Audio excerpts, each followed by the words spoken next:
অস্ট্রেলিয়ার বিপক্ষে ম্যাচটা জিতে যেন এবার দুশ্চিন্তায় পড়ে গেছে আর্জেন্টাইন শিবির। নকআউট পর্বে ওদের মোকাবেলাটা এবার করতে হচ্ছে সদ্য ইউরো চ্যাম্পিয়ন লামিন ইয়ামাল ও নিকো উইলিয়ামদের স্পেনের বিপক্ষে। একেবারেই সহজ আর নিখুঁত সমীকরণে পড়ে আছে আর্জেন্টাইনদের এই প্রতিপক্ষ।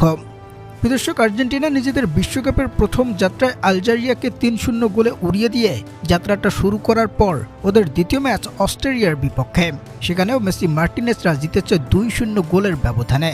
ফলে ৬ পয়েন্ট নিয়ে যে গ্রুপের শীর্ষে এখন ওদের স্থান। পরবর্তী ম্যাচটায় আলবিসেলেস্তারা মোকাবেলা করবে ছোট্ট প্রতিপক্ষ জর্ডানের বিপক্ষে। তাই বলাই যায় কোনো সন্দেহ ছাড়াই মেসির আর্জেন্টিনা গ্রুপের চ্যাম্পিয়ন দল হতে যাচ্ছে।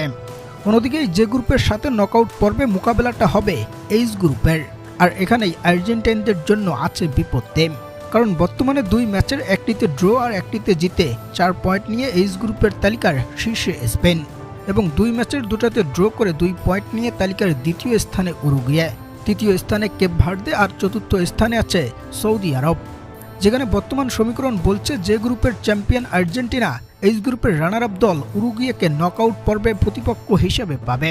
তবে এইচ গ্রুপে এখনও প্রতিটি দলের একটি করে ম্যাচ বাকি রয়েছে, যেখানে স্পেন পরবর্তী ম্যাচে মোকাবেলা করবে উরুগুয়ের বিপক্ষে। আর সেখানে উরুগুয়ে স্পেনকে হারাতে পারলে এইচ গ্রুপের প্রথম স্থানে উঠে যাবে ওরা, আর দ্বিতীয় স্থানে নেমে যাবে স্পেন। এবং তখন নকআউট পর্বে মোকাবেলাটা হবে আর্জেন্টিনা ও স্পেনের মধ্যে। তবে যদি সেই ম্যাচে উরুগুয়ে হেরে যায়, অন্যদিকে আবার যদি সৌদি আরব ও কেপ ভার্দের লড়াইয়ে কেপ ভার্দে জিতে যায়, তখন উরুগুয়ে নেমে যাবে তৃতীয় স্থানে এবং দ্বিতীয় স্থানে উঠে আসবে কেপ ভার্দে। সেক্ষেত্রে সহজ প্রতিপক্ষ পাবে মেসি মার্টিনেজরা। সব মিলিয়ে আর্জেন্টাইনদের এখন তাকিয়ে থাকতে হচ্ছে স্পেন ও উরুগুয়ের ম্যাচের দিকে, যেখানে শুধু তাকিয়ে থাকা নয়, বরং ওদের কামনা করতে হবে স্পেনের জয় আর উরুগুয়ের পরাজয়। তবেই স্বস্তির নিঃশ্বাসটা ফেলতে পারবে আর্জেন্টাইন শিবির। দর্শক, আপনার কি মনে হয়, যদি নকআউট পর্বে স্পেন ও আর্জেন্টিনার লড়াইটা হয়ে যায়, সেক্ষেত্রে সেই ম্যাচে কোন দল জিততে পারে? জানাবেন কমেন্টে।